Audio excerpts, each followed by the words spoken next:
Hey everyone, I'm Jessi and welcome back to my channel, and welcome back to my new Q&A series, Jessi's Mailbag, where you get to leave me questions using the link in my caption, and I answer them for you.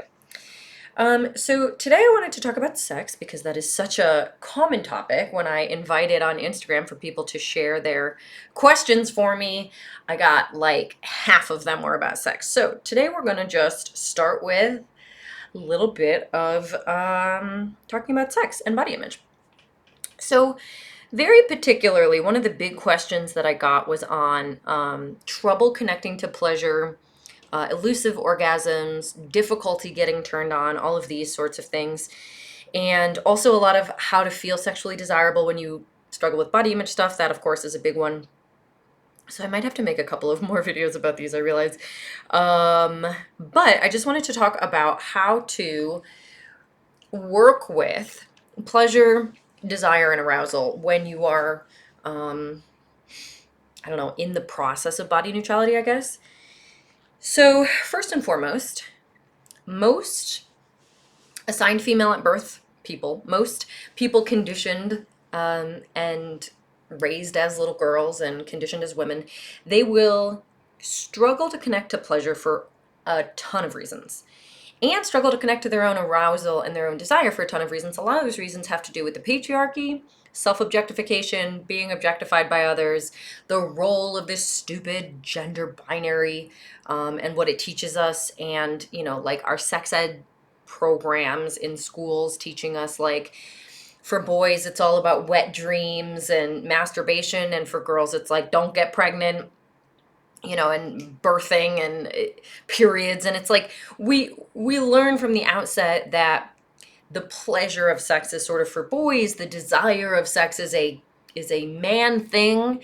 The arousal and turn on is all about them, and a lot of times them looking at women or whoever turns them on. So it's this like visual thing that they crave and desire sex all the time, and they look around and they get turned on and they want it and they start it, they initiate it, they're ready for it all the time. And then women's job is what? It's like to prevent it, to like keep it from happening, to set boundaries, to slow the guy down, to maybe give him what he wants. In heteronormative sex, like the rules of um, sex according to the sort of normal social script, which is super informed by porn and is just terrible and no fun for anybody at all.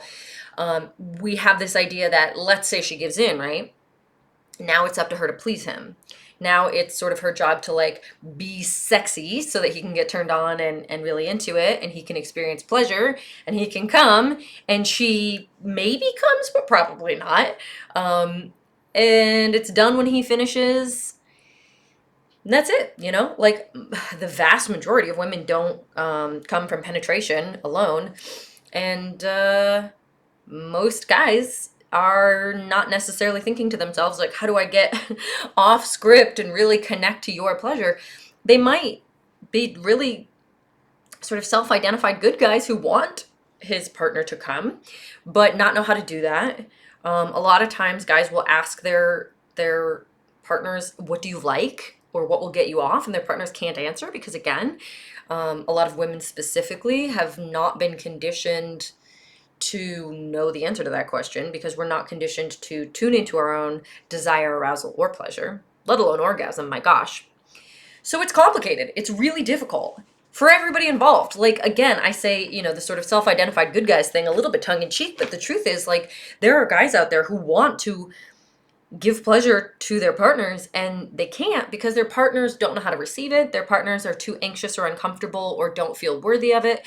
Their partners have no idea what they like or want or what feels good. Their partners are so not present in the moment because they're thinking about body image that they can't even like feel the pleasure. Like, it's terrible.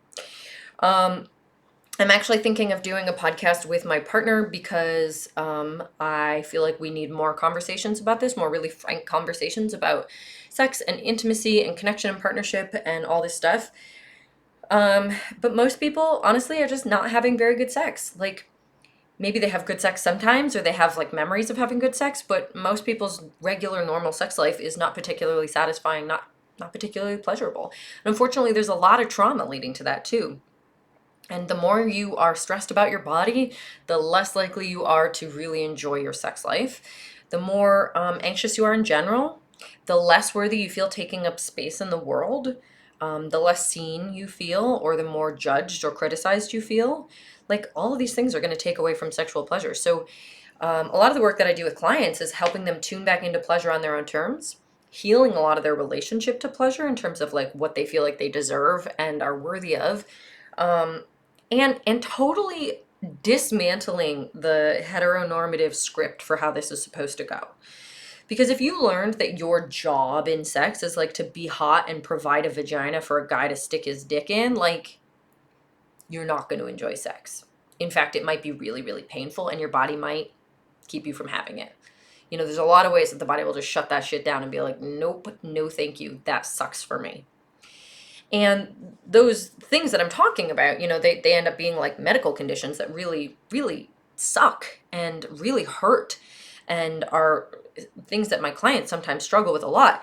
But ultimately, it comes from having been put in a position, either culturally and like in your awareness of how sex goes, or just, you know, in your physical experience of sex and sensuality, and that whole situation in your life might have been reinforcing some of these messages that like you're gonna have your boundaries blasted through.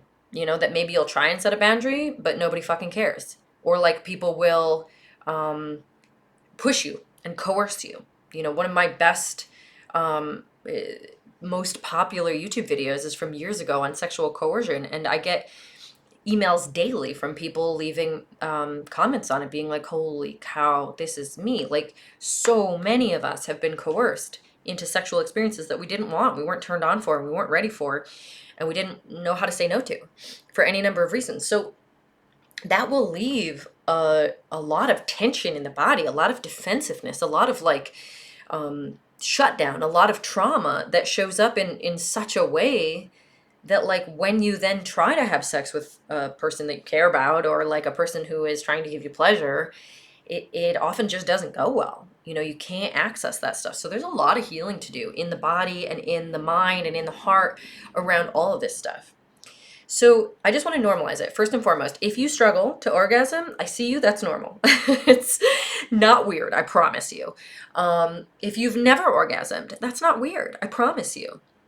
If you orgasm too soon, you know, that's a thing. Usually for men, that you know, there's sort of masculinity standard that they last long enough and to prove their virility and please their partner or whatever. But all of that is nonsense. But still, there is this standard that you have to hold out if you're a man. And so maybe your issue is not coming soon enough. Maybe your issue is coming too soon, right? And that's normal too, and that's okay. All of this stuff has so much shame and stigma attached to it, and the more anxious you get and the more in your head you get about it, the less likely you're going to be able to stay present for the sex and actually enjoy it and find pleasure in it. So a huge part of what I'm doing with my clients is helping them accept wherever they are and move from there. Like, just being really, really curious. What do you want sex to be like? Because a lot of times the answer is like, if you let yourself advocate for exactly what you wanted, people have answers. You know, they'll be like, oh no, our sex life is fine. Like, my husband likes it this way and it's fine. I'll be like, well, what if you could just do everything your way? And they're like, oh, it would go a lot slower. We would make out a lot more. I'm like, great. That's what we do then, right? Like, that's your pleasure. That's your delicious in to getting turned on. And frankly, I don't think sex is worth having most of the time when you're not really, really turned on. And that's my personal thing. I mean, everybody's different, but like the difference between non-turned on sex and turned on sex, and I don't just mean turned on mentally, I'm talking about like physiological arousal. Non-physiological arousal sex, for me, hurts. Not interested. No thank you. Physiologically aroused sex, incredible, luscious, wonderful. Totally different sensations with the same body parts. And I even noticed that for me, if you were to touch me in parts of my body that when I'm turned on feel incredible, it not only just doesn't feel incredible, like it's not just like neutral, it actually feels really bad. So that's just something I had to learn about myself, and was like, oh, I'm not interested ever again in having sex when I'm not really, really aroused. And so that's something that like everybody gets to decide for themselves, but just be aware, especially for people with vaginas. We have not been taught properly about what the physiological arousal process looks like for people with vaginas. We learn about people with penises and how they get aroused and how their genitals change and then what happens after they orgasm. We learn about all these things, right? We don't learn about it for people with vaginas. But what happens is just as interesting. Like, all of the tissues get really swollen, they change color, they change size, both internally and externally. The vulva and the vagina change dramatically from pre-arousal, before you're turned on, to full arousal when your body's ready to go. I mean, we kind of learn like, oh, it gets lubricated, but we don't learn like your clitoris might swell 4 times in size and go from like a light pink to a deep red or purple. Like, what? How did we not learn this? That's so interesting. But also, people who struggle to tune into pleasure, they're often trying to tune into pleasure from before arousal, which is really difficult because your body's really not ready for it. Arousal and pleasure go hand in hand, which means you have to know what you want and what turns you on in order to do the fun part where you get to practice leaning into and experiencing and playing with pleasure. So my first bit of advice for you, if you struggle with pleasure, is to look at your arousal patterns. Like, see what turns you on and how often you're getting fully turned on. And get a mirror down there and start looking at what's going on like a random Tuesday at 5 p.m. and you're not turned on at all. Get down there and look at everything, and then, do whatever does turn you on. Maybe that's, I don't know, watching porn. Maybe that's touching yourself. Maybe that's listening to or reading erotica. Maybe that's, I don't know, whatever it is for you, right? Do that and then get that mirror back out and look again and feel. Use your fingers. Like, get down there and just feel and look at the difference and notice the difference in sensation between your brain and your genitals before and after arousal. Because it's huge and it's really interesting and it's really important information. Because then if you try to touch yourself in a pleasurable way, especially around the genitals, but really anywhere, it's going to feel totally different when you're really turned on. And so then if your partner's like grabbing at you and they're like, let's have sex, and you're like, okay, but you're not turned on, right? Because you were like doing the dishes, or you were, reading or doing whatever, and you just kind of say yes and dive into it, odds are pretty good you're not going to feel all that pleasure. And then you're going to think, I don't like sex, I struggle to orgasm, when actually the truth is you're struggling to get turned on. And I don't mean struggling like it's hard for you physiologically. I mean, it's just not happening. You're not taking the time to do it. So first and foremost, look at your arousal patterns, get to know your body's arousal patterns, start touching yourself before and after arousal so you can just feel like, what's the difference in your fingertips, in your face, in your arms, like what feels different? Because a lot is probably going to feel kind of different once you're fully turned on. And then play with everything else. See if you can tune into pleasure better when you're fully turned on. Like, have your partner tease you if that's an option. Take sex off the table if you've been with your partner for a long time and you're kind of in like a routine and you're like, I know we're just going to jump to the sex part. Agree to not have sex that day, but just say like, I want, to make out. I want neck kissing. I want you to strip for me. I want you to touch yourself in front of me. I want whatever it is that would turn you on. Have them do it knowing that it's not going to fall into the routine, just to shake things up and get to notice different sensations inside yourself. And most people don't like this answer, but you have to communicate with your partner to get to all of this stuff, because no partner is ever going to make you just orgasm without your input, for the most part, for most people. No partner is going to magically be able to know what feels good for you. No partner is going to, be able to read your mind. So this is stuff that you have to figure out for yourself and then communicate bravely to your partner. And that means that you need a partner. If you are having partnered sex, of course, you can do all this without communication if you're doing it alone. But if you are having partnered sex, then it means you need a partner who's interested in communicating about your pleasure, which means they can't be threatened by your pleasure. They have to really be invested. I know a lot of guys will feel threatened by like the introduction of a sex toy. A girl will, or a woman will have a vibrator or something near the bed, and he'll be like, whoa, whoa, whoa, like offended. And that's not going to be a partner that you can probably explore pleasure with, because he's not invested in your pleasure. He's invested in his own ego.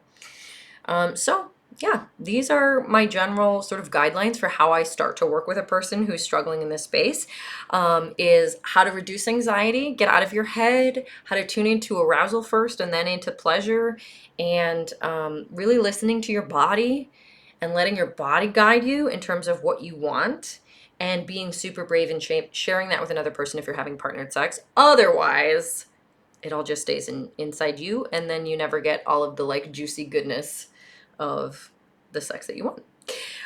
So yeah, I would say the best thing you can do is accept that wherever you're at is totally fine.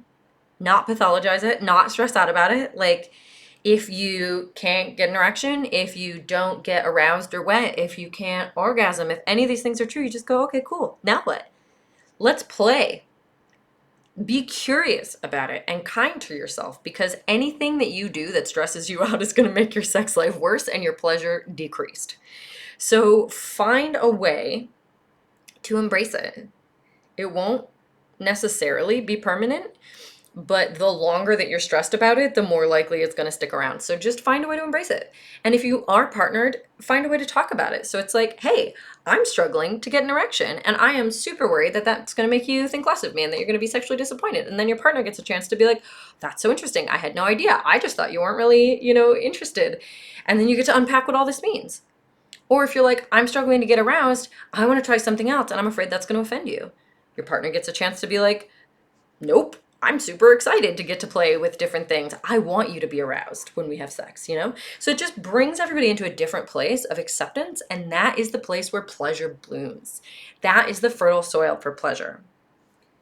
The opposite of fertile soil for pleasure is judgment, criticism, either from yourself or from whoever's there with you, and anxiety. And that's it. So feel free to drop questions about this or about anything else, personal or professional, in the link that is in my caption, and I will continue to answer these questions in Jessi's Mailbag Q&A series.